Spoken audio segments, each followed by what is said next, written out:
Dear Onyeka, this is in reference to your application for temporary residence. A decision has been made on your application. We require your passport to finalize your application. These medical instructions are being issued as your immigration application has reached the stage where medical examination results are now required.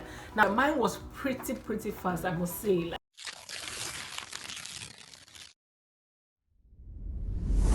Hey loves, welcome back to my YouTube channel and welcome back to another video. If this is your first time in my channel, hi, my name is Onyeka, and if you are returning, thank you so very much for returning. In this video, I'm going to be telling you guys how I got to my Canadian study visa in just one attempt. I'm going to be telling you what I did, what I would advise you to do, and what I would advise you not to do. I didn't have to get denied. The first time I ever applied for a Canadian study visa, I got it. I'm sure you would like to know how I did it. If this is a video you're going to love watching, and I know you're going to love watching this video because I'm giving you the tips on how to package your study permit well, that's going to be very straightforward and pleasing to the visa officer. If this is a video you're going to love watching, please keep on watching. First of all, I'm not so good at sitting and talking to the camera, so if you notice any mistakes in the course of this video, I ask that you pardon me, okay? Secondly, I am here to say that I am not a visa officer, I am not an agent, I am just here sharing my personal experience, or I'm just here sharing my personal experience basically on how I embarked on my Canadian study visa. And lastly, please don't forget to subscribe, like this video. Let's get to 1,000 subscribers. We are almost there, guys. Please like this video, hit the subscribe button, and leave a comment down below. So the first and important thing to do when you discover you want to come and study in Canada is to first secure an admission. You get an admission, and this can be any school of your choice. This is like the first step you are to take when you are embarking on your Canadian study visa. It took me just over a week, in less than 2 weeks, to get my admission. I applied to 2 different schools. The first one I applied to, they didn't give me the admission. They said it was already full, like the intake for that particular semester was full. Then I had to apply for a second school. That's the school I'm currently in now, and I got my visa in less than a week. After I secured my admission, I now went ahead to apply for my visa. I would love to advise anyone that is embarking on this journey as well. The most important thing to do is to take your time. Once you have secured your admission and you are about to apply for your Canadian study visa, I would advise you to just take your time. You don't have to rush when gathering your documents, so you don't end up making mistakes in the end. I secured my admission in January, and I didn't apply for my visa until April. That's to tell you that I personally took my time. I gathered my documents. I made sure that I was with the complete document. I made sure that all the procedures needed for gathering my documents, my statement of account, the personal documents I needed to provide, I took my time and gathered them. I didn't rush, because you find out that most people want to be in a haste to apply, maybe because they heard that the Canadian study permit takes a lot of time, so they don't want to waste time, and in the end they submit their documents out of pressure. Another most important thing I'm going to tell you is to be involved in your process. Despite the fact that I made use of an agent, I was 101% involved in my process. I wrote my statement of purpose myself. I've seen some people that say that their agency writes their statement of purpose for them, and it's confusing because it's like telling someone else to tell your story for you, or allowing someone else to write your story for you. It doesn't make sense. So you have to be 100% involved in your process. You should know what your agent is doing. You should know the document he's submitting. If you're not clarified about some things he or she is doing, please be sure to ask them, because you paid for it, innit? Because I'm sure you paid for this, and you should be able to know what they are doing concerning your process. Also, if you're making use of agencies, I would advise you to be very careful, because some of these people are fraudulent. Some of them, they love acting really smart. The other thing I'll advise you is to please belong to a community. By that, I'm trying to tell you, like, you can belong to any community. There are so many communities of people that want to travel to Canada on Naira land. There are so many of them. You can find them on Telegram. You can find them on Instagram also. You should belong to a community, because that way, if you're not sure about what your agent is doing, you can be sure to ask a bunch of people that are embarking on that journey along with you, and you'll be very glad to hear some wonderful response some of them are going to give you. I belong to a lot of communities. I will 100% recommend you to please join Naira land. And although some people don't really fancy or don't really buy the fact that you have to join Naira land, because they feel that some people, they are fraudulent. Yes, you have to be very careful when you're on Naira land as well. But I'm going to tell you that I got a lot of help from Naira land, from just joining Naira land. So that's another important thing I'm going to leave with you, an important thing to note when you're embarking on your Canadian study visa. Also, most of the connections I have currently in my school are from Naira land, because in Naira land, after you join Naira land, you will see a lot of people saying, oh, please, if you're going to this school, we have a WhatsApp group. They create like WhatsApp groups for people going to the same college or university as you. That way, you get to network easier and faster. Now, the next thing I'm going to be doing is to tell you the documents I submitted for my visa application. The first thing I submitted was a filled form. After you are done with all your application and you want to finally submit it, there'll be a form you're going to fill. That one is very easy. You just fill it and give the visa officer it's more like your personal details. After you submit that form, I went ahead to submit my admission letter. First of all, they gave me an unconditional admission letter. It was unconditional because I had to pay a certain amount of school fees before they were going to finally give me the main admission letter. So after I secured my admission, that was what I used in submitting. That was the admission letter I submitted to the visa officer. The third thing I submitted was my tuition payment receipt. You have to, I've heard some people that would say that they didn't have to pay any school fees. They just had to pay more like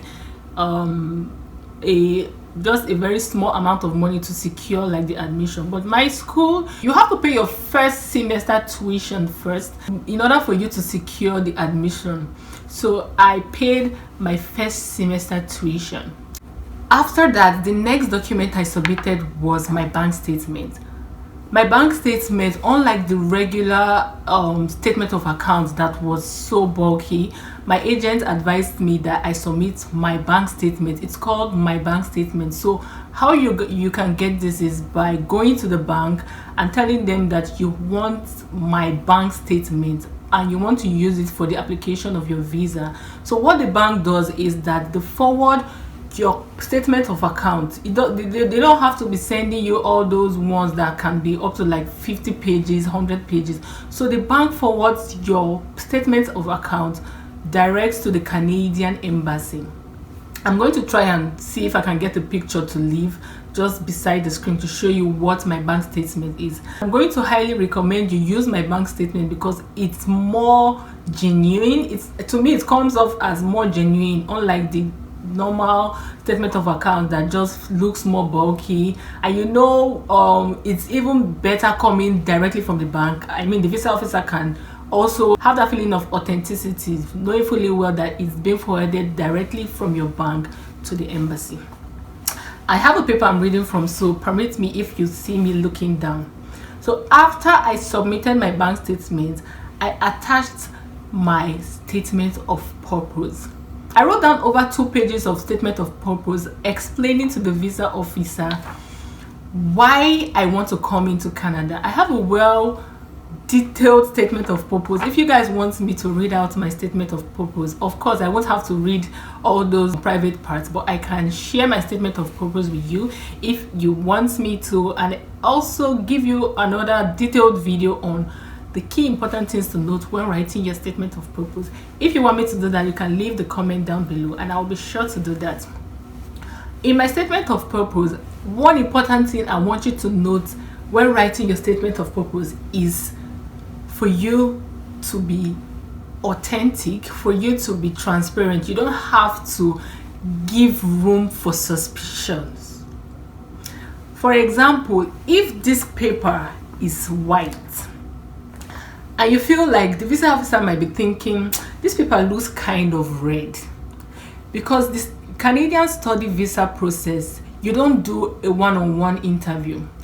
All the interviews you're going to get are through the statement of purpose you're going to be writing to the visa officer. So you're explaining to the visa officer why this is white but it looks kind of purple. You're telling him or she why you have like a lump sum in your bank account, why you feel like the visa officer might suspect that this is not right, this is not right. You have to explain everything, because you don't expect the visa officer to be reading your statement of purpose and feel like, oh, let me call her to ask her why I need explanations on this. That way they don't even have time and they are just going to go ahead and refuse your visa. So your statement of purpose is very important. It's like a very important document to include in your study permit. That way you explain to the visa officer everything he or she needs to know about you as an applicant, about your application, and why some certain things are the way they are, why you had to change your course from one different path to another path. Just basically explaining everything to the visa officer. And I've seen some people that said they don't really write much. I don't know, but I would just advise you to just write a well-structured study permit and don't leave any room for suspicion. After my statement of purpose, the next thing I added in my application was my academic certificate, my transcripts, resume, and my NYSC certificate. I used my NYSC certificate as a way of explaining more like the 1 year gap. So during that 1 year, I was like telling my visa officer that I was working, I was serving the Nigerian government as part of the 1 year obligatory duty in my country. After that, the next document I submitted was a document showing the RCET and business registration. My dad was my sponsor, so he submitted, he gave me documents of his RCET and also his business registration. Be sure to tell your visa officer who is sponsoring you. If you are sponsoring yourself, you can also let them know that you'll be sponsoring yourself. But I told my visa officer that my dad was going to be responsible for my upkeep, my tuition, and my stay in Canada. So most of the documents I provided supporting all those things I wrote were my dad's documents, his assets, his business registry. The next document I submitted was my birth certificate and every member of my family traveling with me or not. This was what I used for like my home ties. I used them as my ties to home countries. That was why I went ahead to submit their birth certificate. After that, I submitted a police certificate. You can get a police certificate either in Abuja or Lagos. I've forgotten the actual amount. It was around 10 to 15,000 naira. I think I did mine 10,000, but you know, most of these people, these police officers, they want to collect money. But I did mine for around 10,000 naira. I submitted a police certificate as well, and that was basically what I submitted in my application. It's pretty straightforward, and all these documents you can get them. Of course, I've seen so many people that didn't even have to submit this whole document and they got approved. For my passport was a virgin passport. The only country I traveled to was Benin Republic. So there are some people you see and they are telling you that if you don't have travel experience, you can't apply for a Canadian visa. I'm going to say that that's a lie, because all you need to do is just to explain to the visa officer why you've not been able to travel out of the country throughout all this time. You can just tell them something like you've been schooling mostly, you've been in school most of the time, so that didn't give you like enough time to travel. Just basically tell them something. But hearing people saying that because you don't have travel history, because you don't have any stamp in your passport, they're going to reject you, I'm just going to tell you that's a lie. If you want to apply for a Canadian visa, I'm telling you here now that you should go ahead and apply for your Canadian visa. So I'll be giving you other alternatives to try applying to other countries. if you know you really want to come to Canada, you should be able to make that decision and apply, and don't let anyone tell you otherwise. After I got all the documents ready and I went ahead to submit, it took them about 4 months. I submitted my documents in April. The first response I got from IRCC was in September, asking me to go for my medicals. So here's my medicals paper. When I got this letter, I was so happy. So here's a medicals paper, and they were saying these medicals instructions are being issued as your immigration application has reached the stage where medical examination results are now required. Now at this stage, you are, let me just say, 90% sure you're going to get your visa. Now for these medicals, you can see some people that do what they call upfront medicals. This is just like a way of killing time. So if in my case I went ahead to do like an upfront medical, that September I got a medical request, it will have been a passport request. But the fact that you're doing an upfront medical is still a 50-50 chance of you getting your visa. So most people just prefer to just wait and just get requested by IRCC to go for their medicals, and that was what I did. After I got the medical request on the 8th, I got my medical request in August. It took them 4 months to get back to me. I got my medical request in August 25th.